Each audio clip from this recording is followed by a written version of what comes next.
भस्मासुर के नींद में सोए रहे का एक आपने जो 5 वर्षों का एक बार में होल्डिंग टैक्स लूंगा, तो या तो उसी घरारी को बेच के उसका टैक्स देगा। मेरे साथ एक बार फिर हैं शुभम कुमार, जाले विधानसभा के युवा नेता हैं। लगातार अपने मुद्दों को लेकर ये चर्चा में रहते हैं। शुभम कुमार, सबसे पहले आपका स्वागत है। और देहात खबर का भी बहुत बहुत धन्यवाद, जो वो स्थानीय मुद्दों को बराबर उठाती रहती है। विगत 2 महीनों से मैं होल्डिंग टैक्स के मामलों पर बोल रहा था, लेकिन बोलने से तो होगा नहीं। मैं बार बार बोल रहा था।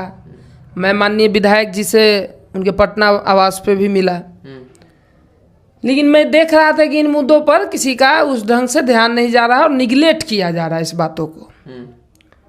तो मैंने तुरंत जिला में, हमारे मालिक तो हमारे जिलाधिकारी होते हैं, तो मैंने जिलाधिकारी को पत्र लिखा कि इस तरह की बात है और इससे जनता नाखुश भी है और परेशान भी है। लगातार 2021 में ये नगर पंचायत बना कमतौल लहियारी, और ऐसे जाले विधानसभा में 3 नगर पंचायत हैं और 1 नगर परिषद है कुल मिला के।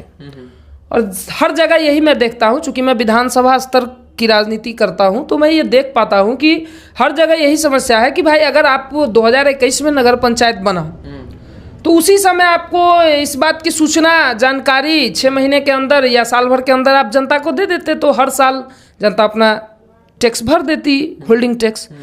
लेकिन आप भस्मासुर के नींद में सोए रहे, विभाग सोया रहा, चाहे यहाँ के पदाधिकारी सोए रहे, चाहे यहाँ के जनप्रतिनिधि सोए रहे, और एकाएक आपने जो है 2025 के दिसंबर में ये ऐलान कर दिया कि भाई मैं 5 वर्षों का एक बार में होल्डिंग टैक्स लूँगा।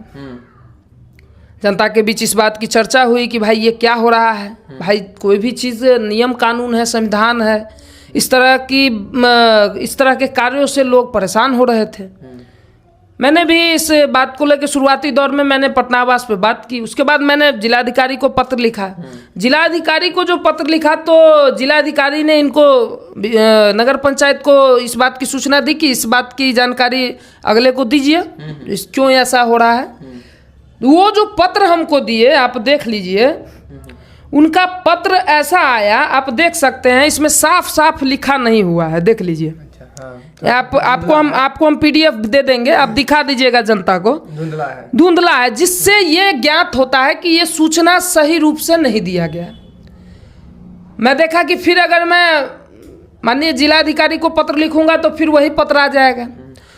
तो मैंने विभाग को और माननीय मुख्यमंत्री जी को, माननीय उप मुख्यमंत्री जी को, संबंधित विभाग को मैंने पत्र लिखा, जिस पत्र का जवाब मुझे विगत 6 फरवरी को आया। और उसमें साफ लिखा हुआ है कि 5 वर्षों का जो होल्डिंग टैक्स है वो जनता के लिए कठिन है। इस पर इनसे जवाब मांगा गया है नगर पंचायत से। लेकिन मैं समझता हूं कि सरकार को भी इस बात की सूचना होगी, क्योंकि इससे पहले जो पूर्व में उस विभाग के मंत्री थे, नगर विकास विभाग के मंत्री, वो हमारे स्थानीय विधायक हैं। और उन्होंने इस बात की सूचना, जब मैं पटना आवास में गया था तो उन्होंने ये जानकारी मुझे देने का प्रयास किया था कि इस मामले पर मैंने कह दिया था कि इस मामले पर जो है सो माफ़ होना चाहिए 3 साल 4 साल का, क्योंकि एक बार में लेना कठिन है। और उसके बाद भी जो है, जब वो विभाग के नहीं रहे मंत्री, तो सचिव के द्वारा या किसी भी विभाग के पदाधिकारी के द्वारा इस बात की जानकारी और सूचना दी गई कि भाई 5 वर्षों का होल्डिंग टैक्स लगेगा। तो ये जनता के लिए उचित नहीं है। मैंने जब विभाग को पत्र लिखा है, जनता के लिए उचित है नहीं है, तो यहाँ की जो जनता है वो आपके साथ क्या पदाधिकारी को लिखित तौर पे कोई आवेदन दे रही है? क्योंकि आप अकेला अगर लड़ते हैं तो पदाधिकारी को इससे कोई मतलब नहीं होता है कि एक व्यक्ति उस क्षेत्र से आके इसका विरोध कर रहा है। जो भी या इस क्षेत्र में रहने वाले लोग हैं, क्या उनका साथ है आपको? देखिए, आम आदमी रोजमर्रा के जिंदगी में रहते हैं और उनको सामाजिक कार्यों में उस तरह की रुचि नहीं है। हाँ, लेकिन ये ज़रूर कहते हैं जब वो मिलते हैं कि इस तरह के मुद्दे, जो होल्डिंग टैक्स जैसे मामलों को जब मैं उठाया, तो समाज के लोग ये कहते हैं कि ये मुद्दा वास्तव में जायज़ है, जो कि जनता के साथ जो 5 वर्षों का एक बार में लिया जा रहा है होल्डिंग टैक्स, ये कठिन है। तो वो बोलते हैं, लेकिन वो साथ आपके साथ क्यों नहीं, वो क्यों आएंगे? आप बताइए, जो रोजमर्रा का जिंदगी में, जो साधारण जिंदगी में, जो राजनीति नहीं करते हैं, उनको इससे क्यों रहेगा मतलब? वो क्योंकि उनको ही देना है होल्डिंग टैक्स। देना है, लेकिन इस तरह की समस्याओं के लिए हमारे जैसे लोग हैं तो क्यों उनको इसमें फंसा। अधिकारी भी तो जाने कि उनके क्षेत्र में जो जिन लोगों से होल्डिंग टैक्स वसूला जाना है उनका विरोध है कि नहीं इसके प्रति, या एक दो आदमी जो युवा नेता अपने आप को कहते हैं वो ही सिर्फ विरोध कर रहे हैं राजनीति को लेकर। देखिए, इस मामले पर स्थानीय जो विधायक है उनका भी धीरे धीरे रुचि बढ़ा। मैं कल माननीय विधायक जी से बात हुई थी इस मामले पर। विधायक जी भी बहुत संवेदनशील हैं इस मामले पर, बोल रहे हैं कि नहीं वास्तव में ये बात आप हमको भेज दीजिए, जो पत्र हमको नोटिस जो आया है नगर पंचायत को, तो वो हमको बोले कि इसको भेज दीजिए, थोड़ा उसको हम देख लेंगे। तो कल मैंने भेज दिया था।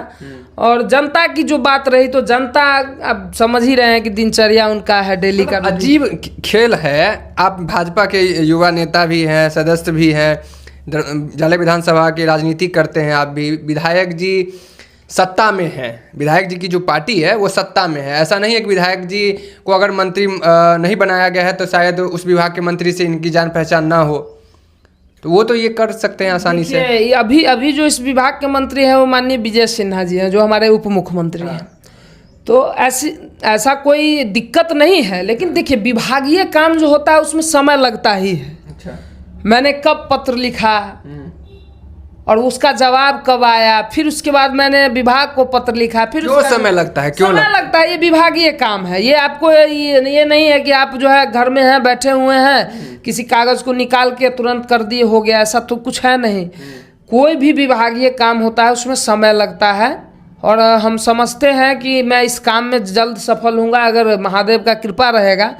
तो इस काम को, और माननीय विधायक जी अगर इसमें थोड़ा और एक्टिव हो जाएंगे तो हमको लगता है कि होल्डिंग टैक्स जैसे मामलों जो 5 वर्षों का लिया जा रहा है इसको माफ किया जाए, 2026 से माफ किया जाए। जिन लोगों ने अभी तक जमा कर दिया है उनके पैसों का क्या? जो जमा कर दिया गया है, अगर विभाग इस चीज को करेंगे तो जिनका पैसा मतलब लिया गया उनको वापस किया जाए, और क्या है, ये तो किया ही जाएगा। तो जब भी आप उस चीज को करिएगा वैसा देखिए, नियम और तरीका सही होना चाहिए, सरकार किसी का भी हो। और जब नियम तरीका गलत होगा तो मैं समझता हूँ कि ये जनता के लिए सही। आपके अनुसार कौन से साल से शुरू होना चाहिए? मेरे हिसाब से तो मैं मानता हूँ कि या तो आप 25 का ले लीजिए, चूँकि 25 में मामला उठा है, दिसंबर में भी चलिए उठा, तो आप 25 का ले लीजिए और 26 से चलने दीजिए, क्या दिक्कत है? मतलब आप कह रहे हैं 25 से शुरू किया जाए, लेकिन 2021 से अभी वसूला जा रहा है। 21 से जो 5 वर्षों का आप एक बार ले रहे हैं, मान लीजिए कोई ऐसा व्यक्ति है जिसके पास जमीन जथा है, 10 कट्ठा का घराड़ी है मान लीजिए, लेकिन अभी उसका स्थिति दयनीय है, तो या तो उसी घराड़ी को बेच के उसका टैक्स देगा। आप कहिएगा इतना भी तो टैक्स नहीं है, अरे भाई इतना भी नहीं है, लेकिन 10,000 घर में हर आदमी के पास नहीं रहता है। ये आपको 50% ऐसे व्यक्ति हैं जिसके घर में 10,000 नहीं है, वो डेली कमाते हैं और डेली खाते हैं। तो इन मुद्दे को उठाना चाहिए। जब 30% से ज़्यादा कोई भी चीज़ में अगर परेशानी हो तो उस मुद्दे को उठाना चाहिए। तो यस, गलत। तो ये शुभम कुमार हैं, इनके मुद्दों में आपको कितनी सच्चाई नज़र आती है? आप भी अगर जाले विधानसभा से हैं, अगर नगर पंचायत कमतौला हियारी या जाले में जो भी नया नगर पंचायत बना है वहाँ होल्डिंग टैक्स वसूला जा रहा है, तो आप उसको किस नज़र से देखते हैं उसके बारे में कमेंट में अपनी राय दीजिएगा। बाकी अगर हमें यूट्यूब पे देख रहे हैं तो सब्सक्राइब कीजिए, फेसबुक को देख रहे हैं तो फॉलो कीजिए। बहुत बहुत धन्यवाद।